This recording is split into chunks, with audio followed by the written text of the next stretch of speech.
Are you bored, tired, just finished finals week and are stressing about grades that have yet to be released, but you can't really actually do anything about it because it's now under control?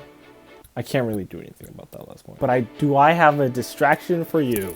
Lighty light, zoom zoom. Lighty Light Zoom Zoom is a revolutionary new technology that lights up as you shake it. The direction you shake it also matters. Shaking along its width gives you a red light, shaking along its length gives you a green light, and shaking it up and down gives you a blue light.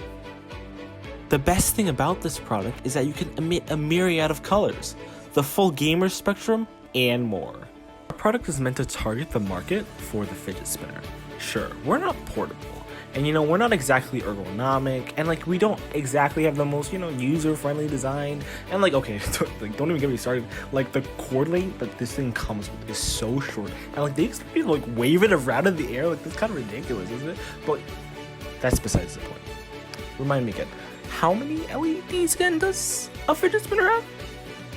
Oh yeah, that's right, none. You may be wondering at this point, well, how does it work? It's quite simple, actually. And for that, we actually have our lead developer on the line. Hi.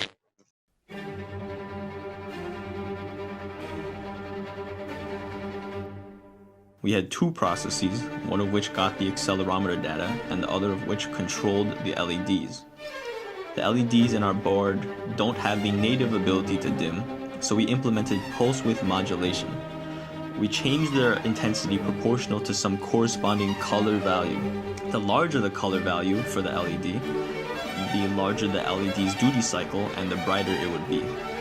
If the color value was too low, we would just turn the LED off to prevent flickering at very low values. At every period, we would calculate the rough amount of jerk. If the jerk was small, we would decay the color value so it would fade out. And if the jerk was large, we would add a fraction of it to increase the brightness of the color.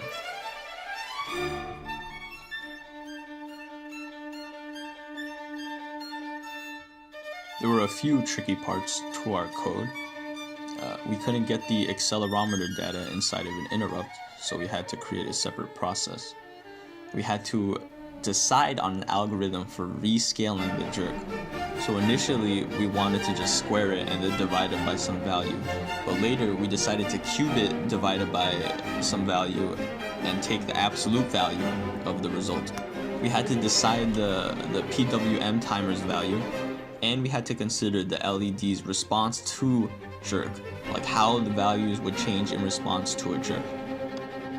Finally, we had to fine-tune the parameters, like the rate at which a color value would decay, and the proportion of jerk that would get added to that color value, and the amount that the jerk would get divided by when we scaled it.